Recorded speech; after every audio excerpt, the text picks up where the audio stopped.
everybody, GB4576 here. Today, we have a new video from The Odd Ones Out called Every Form of Animation. Now, I know I'm a bit late on this, because this got uploaded yesterday, but I had to wait till today to react to it, because I came back home for winter.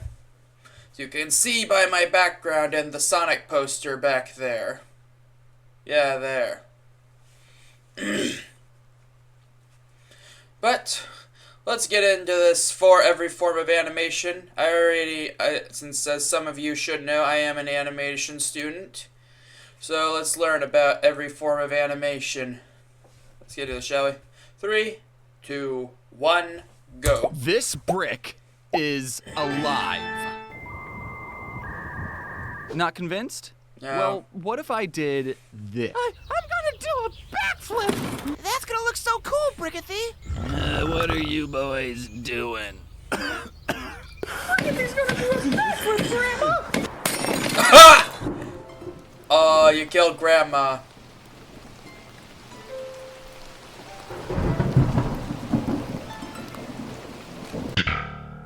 Are you convinced now? Did the brick feel more alive? I mean, sure, it's still a brick that can't move on its own, but maybe because I put googly eyes on it and gave it a family, you can connect with this brick, and it made you feel emotions. Convincing you that something inanimate is animate is the main goal of the animate-or. They're nothing more than deranged frauds. For the last century, animators have innovated new techniques and styles to this medium, taking it from a spinning wheel that doesn't even use electricity to Spider-Verse. And today, I'm going to talk about all the processes and innovations that have brought the medium of animation to right now. But first, let's go all the way back to the beginning of film, when it was all black and white and people all had to silent. put text whenever they talked. Early on, filmmakers discovered a stop very motion simple was the trick first to make ever form of anything appear animation. alive in front of a camera. And that simple trick was called stop motion! If you're filming something and then stop the camera and then move the thing slightly, capture a new image, move the thing again, and continue to do that a tedious amount of times, on the film, that thing now magically looked like it move on its own. And with this technique, you could make literally anything appear to be moving. Anything. But some filmmakers took this art form to an extreme level and created whole characters out of clay and a posable metal wire system called an armature. Now, animators can sculpt unique characters that bend and pose in much more believable ways. With stop motion, you don't need to hire a real dinosaur or giant monkey to make a movie about a dinosaur or giant monkey.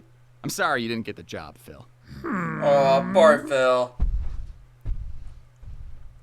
You know, I just had a crazy idea. What if we made our entire puppet's head interchangeable? Now they can make any facial expression and mouth shape possible. We will have to sculpt out hundreds of different heads though, but I mean, come on, that'll be fun. That's why we're extreme, baby! Stop motion movies are still being made and enjoyed to this day. And while new technology does help make the overall process easier, animators are still using the same techniques that were used on King Kong back in the 1920s, where they carefully pose out a character's every movement frame by frame, in order. Stop motion is a medium that I can't even begin to understand how they do, let alone make it look good, you know? Having a stop motion character in gravity-defying poses, making hundreds of different faces, is done solely to make the character feel more alive. And sometimes, to help sell the realism, animators will mimic quirks that only happen in live-action films. I always chuckle when I see a lens flare in an animated movie, because, like, where did you come from? There's not even a camera lens. Unlike me, though, who's always got a camera rolling. Hey, how's it going? Uh-oh. Oh, no! Did you catch that? Did you see the motion blur? Look at this lizard eating a bug. Oh, we got him. Now let's rewind the clip and pause right here. This lizard moves so fast that the camera can't even capture its movements correctly, and he transmogrifies into an amorphic blob that barely even resembles a lizard. But do not fret, dear viewer. This is called motion blur, and it's absolutely natural. Fast-moving objects are hard to see in real life anyway, so this blurry blob only showing up for one frame actually helps sell the idea that this little guy is moving quickly. If you watch any movie frame by frame, you'll find motion blur everywhere. and you won't even notice. So how do animators who are taking hundreds of still photos handle this naturally occurring phenomenon with things in motion? Easy, they'll draw smear. Yep, smear frames. Animators draw their own blurry blob frame to mimic fast movements. Bodies can stretch, arms can multiply. Basically, we can sneak in nightmares as long as it's only shown for one frame. Yep, a single Smears, frame. while being very fun to draw, can look very weird and goofy on their own. But in the context of the whole shot, you barely even notice they're there. Okay, maybe now you'll notice them, but that's only because I pointed them out. And since animators are bad boys and don't play by the rules, Walt Disney they can make smears out of anything, even in stop motion. We can sculpt a physical smear frame like how they did in Laika's Paranorman, which, if you haven't seen, is going to be your new favorite movie. Smear frames can be used anytime, anywhere. Unless you were an animator in the 1920s and 30s and you didn't know about them back then. In that case, you would have been animating something called rubber hose, yeah. In the 1920s and 30s, animators were still figuring out some core principles of animation.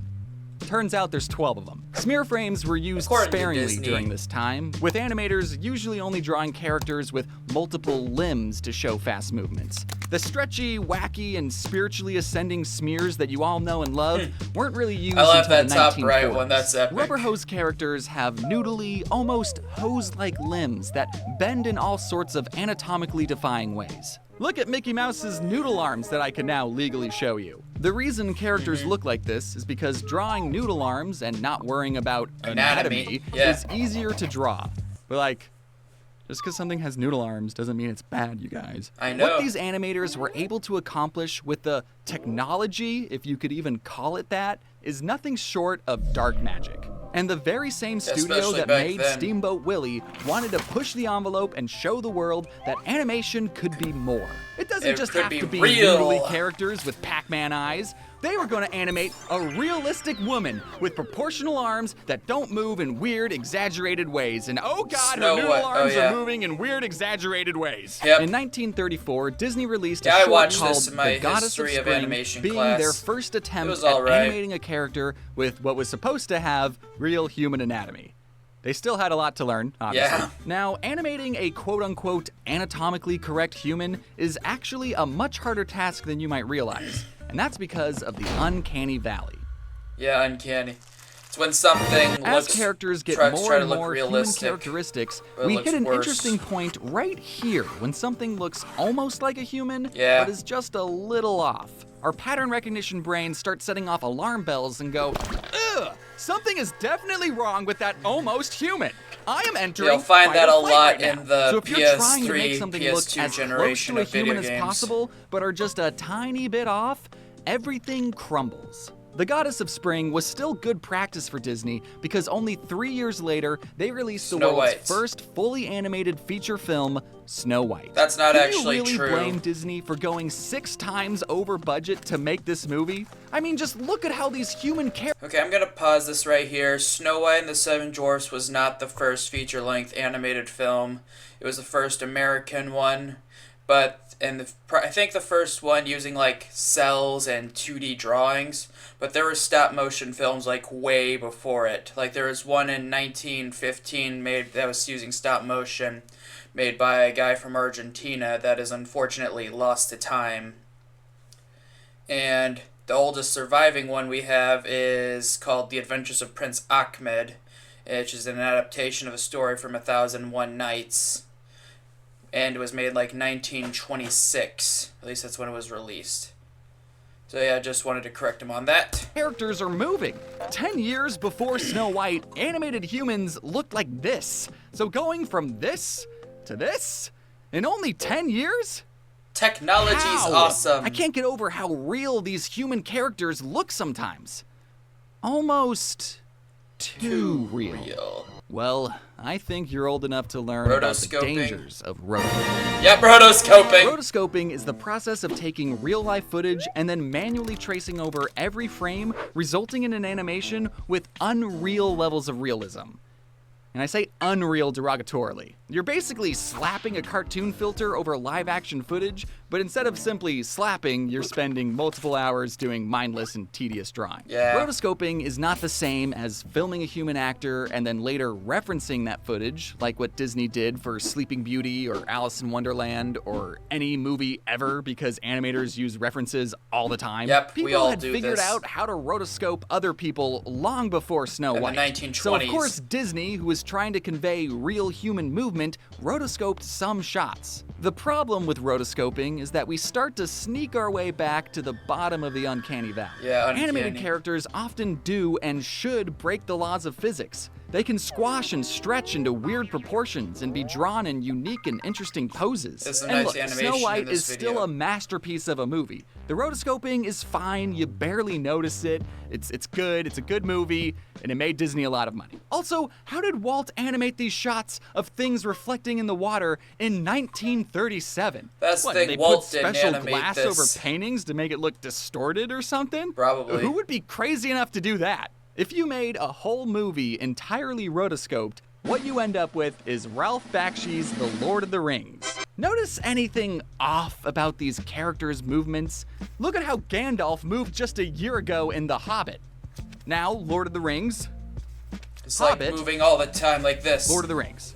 Almost every shot in this movie was rotoscoped, and the shots that weren't used live-action footage with a filter over it. I'm not saying that rotoscoping is bad. You just have to use it correctly. The character switching from traditionally animated to rotoscoped is incredibly funny, and always will be. The YouTuber Joel Javier makes very entertaining rotoscope skits that this feel guy like a fever appeared dream, and I in mean that Smiling underogatorily. Friends. And a lot of music videos get away with rotoscoping because, admittedly, rotoscoping is a very cool visual. Now, I wish I could say the first Lord of the Rings movie was a hidden animation gem, but I don't know, it's not on my top 10, I'm sorry. It probably made a lot of nerds in the 70s happy, but thankfully The Lord of the Rings has been adapted into many other forms of media, like Peter. video games, live action. Magic the Gathering cards, and anime. Oh, Anime? yeah, that. They're making a Lord of the Rings anime? They're making a Lord of the Rings anime. Yeah, anime. You thought Hollywood, California was the only place in the world making moving pictures? No, Japan's everywhere been in the making world's their own moving doing that. pictures too,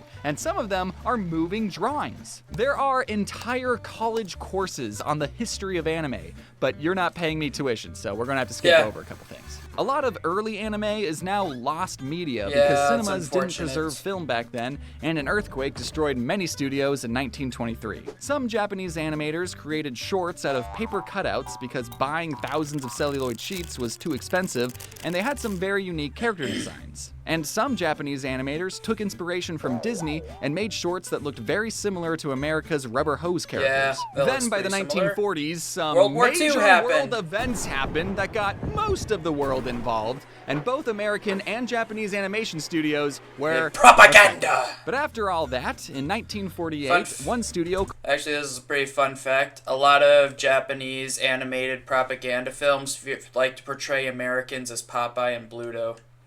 That's just a nice little fun fact that I learned.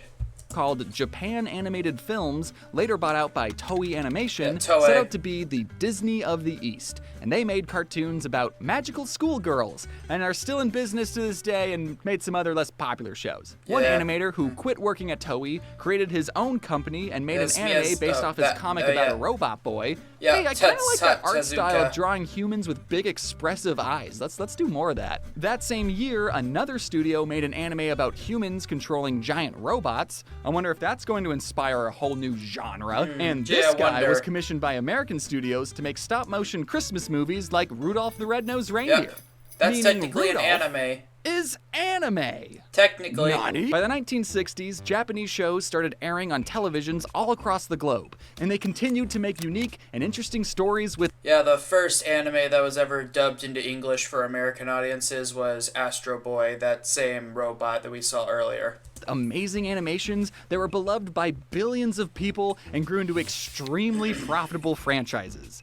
Like, I'm talking the most Yeah, profitable Pokemon franchise. is the most By the profitable franchise of all 1970s, time. Disney was still very much the animated movie gold standard, making big-budgeted movies with family-friendly values. Which is fine to do. Kids love bright colors and talking animals that only cartoons can offer. But some studios realized that animation was a medium, not a genre, and made animated movies exclusively for adults. That's part of the reason why the first Lord of the Rings movie was entirely rotoscoped. It wasn't trying to be cartoony and over the top. It was trying to be real and gritty. Animation could be anything for anyone of any age. Yeah. But really, if you think about it, there hadn't been a new way of showing people moving drawings since those very early days of black and white stop motion. In stop motion, you take a picture, move a figure, take a picture, move a figure. In cell animation, you take a picture, move a cell, take a picture, move a cell. Everything's just been a series of pictures moved manually in front of a camera this whole time? Yeah, they've been moved on to computers. You've got mail. Oh. It says the entire animation and film industry is about to be flipped onto its head forever and ever. Yeah, right. I'm sure this whole computer thing is just a fake. Nope. With the ever-increasing we got computers now, which is how we do all our work now. We were able to achieve increasingly advanced achievements, like putting a guy on the moon and drawing silly little cartoons more efficiently. Yeah. Gone are the days of having to physically draw everything out on paper and underpay a team of hundreds of pretty girls to hand paint every frame. Now we can use this fancy new computer to render everything out for us. All we have to do is create a real-life mold of our real-life human hand, then draw 350 triangles onto that hand, then manually measure out the X, Y, and Z coordinates of 800 different data points. Tedious. No, come on, this is gonna be so much faster. Put that pencil down. Now we just program in a couple of keyframes and we get... Huh. We still don't have the processing power to render everything out. Oh, I know. Yeah, we'll give it a minute, it'll just point load. this long exposure camera at the computer screen. Get these art supplies out of here. This is the future. And when everything's finished rendering, we'll get this. A whole human hand moving on its own without having to draw a single frame. This process is exactly what Utah University student Ed Catmull did in 1972. And while it might not have been more efficient than drawing everything out by hand, it showed that computers were capable of rendering out three-dimensional animations. This was made after we landed a man on the moon, by the way, so don't tell me this was CGI. As the computer's processing power grew exponentially, more and more filmmakers started seeing the benefits of using computer-generated images in movies. A decade after Catmull digitized his hand, films like Tron showcased characters racing on mind-boggling computer-generated light cycles. This might look, you know, bad by today's standards, but back then it these was graphics amazing. were something that audiences... Fun fact, Tron was so, the file size for Tron was so big at the time, it had to be split across 3 different studios, or, like, yeah, 3 different studios in order to actually, like, work and not crash. ...had never seen before. Plus, the movie takes place inside of a computer, so this is probably what people thought the insides of a computer looked like anyways. At the time, computers did a great job at creating rigid geometric shapes, and animators used that to their advantage. Characters would still have to be animated traditionally on cells, but objects that weren't going to change shape, like black cauldrons, could now magically fly in circles around our characters. Disney really showed off the computer's rendering power during the climax of The Great Mouse Detective, when these 2 rodents fought each other inside a clock tower and all the spinning gears were generated by a computer. Animators can now make any complex shape move in a 3-dimensional space without having to draw a single frame. I mean, you know, except for the characters, they still very much had to draw those. Computer graphics were here to stay as Disney integrated more of them into movies like these cars in Oliver and Company or Eric's ship in The Little Mermaid, and then they stopped using cells entirely. Starting with The Rescuers Down Under, Disney no longer used cells and made movies entirely digitally with a program called CAPS. So if you ever wanted to own a cell of Joanna the Lizard eating an egg, that's too bad because they don't exist. Which fucking sucks because Joanna was the best goddamn lizard Disney ever made. Don't touch me! TV shows and anime still use cells till about the year 2000-ish, but eventually everyone switched to digital. Now to color a frame, all you had to do was... So computers were great at making rigid, non-flexible shapes, But has anyone ever tried to make a computer-generated characters? Computer scientists who are working for a small indie director named George Lucas were taking this art form to an extreme level and created whole characters completely generated by a computer. Then a small entrepreneur named Steve Jobs hired those computer scientists and made his own company, Pixar. Yes, Steve Jobs was one of the founders of Pixar. Yeah, and he originally created the company to sell a high-end computer powerful enough to render 3D animations. But no one bought the computer because it cost $135,000. So the team scrapped the computer selling idea and just stuck with making computer-generated cartoons. But they soon discovered a unique problem. The computer had a hard time getting textures right, and everything, including babies, ended up looking like it was made out of plastic. So they made Toy Story. So the team's clever work around this dilemma was to make a movie with the entire cast of characters actually made out of plastic. Or ants. You know, people don't know what ants are supposed to look like. It's fine. Ants. Pixar continued to develop new processes to get the computer to generate unique textures and lighting, like simulating human hair or fur, or lighting things in such a way to make everything appear underwater. No other studio was pioneering computer-generated images like Pixar was. And then in 2006, Disney bought Pixar. But I don't think Steve was too upset because 1 year later, he achieved his dream of selling a high-end computer. This time being a little more affordable. A little. $600. Now, I want to squash any misconception that computers do all the animating. Animators still have to manually pose a character's body and facial expression off of a character's rig. Animators will build a complex system of nodes. I'm just gonna say this, rigging is the absolute worst part of 3D animation. There are many jobs in the field because literally nobody wants to do it. And bones that let them manually pose a character into any position possible. It's kind of like a digital stop-motion puppet, or an actual puppet without any of the strings. All CG characters are just their own complicated version of Pinocchio. Using character rigs is really the only way of animating things in 3 dimensions. But it's not like we can use rigs in 2D animation. Here in the second dimension, we don't have a fancy Z-axis. 2D animation can only be done by hand-drawing 24 new images every second. Except we don't, I lied. Even all the way back when characters were animated with paper. Actually, it's what something means by on twos is technically you're actually seeing the same thing for 2 frames rather than 1 frame. Paper and cells, animators wouldn't draw a whole new frame every frame. Usually, they would animate pieces of a character and paint each piece on its own cell.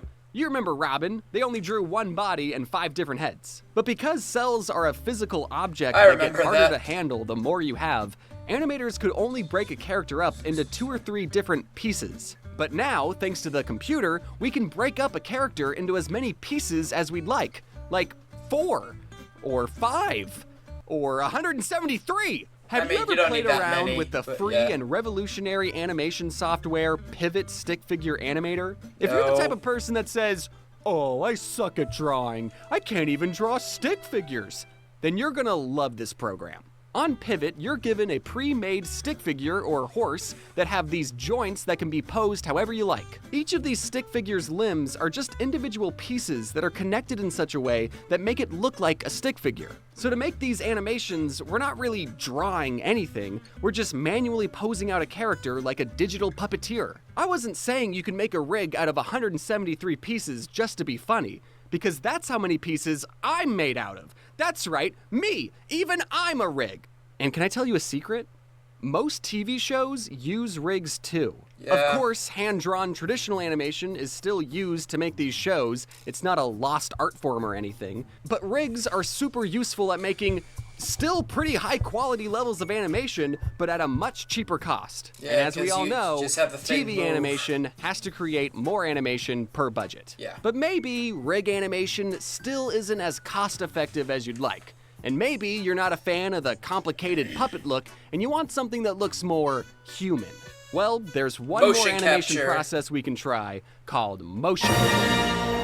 If we put an actor inside one of these dorky ping pong suits, a computer can pinpoint and record that actor's exact movements. Now we can take those movements, slap a cartoon character's model over it, and we get an animation that looks like that. Shit. Motion capture is the rotoscoping of 3D animation.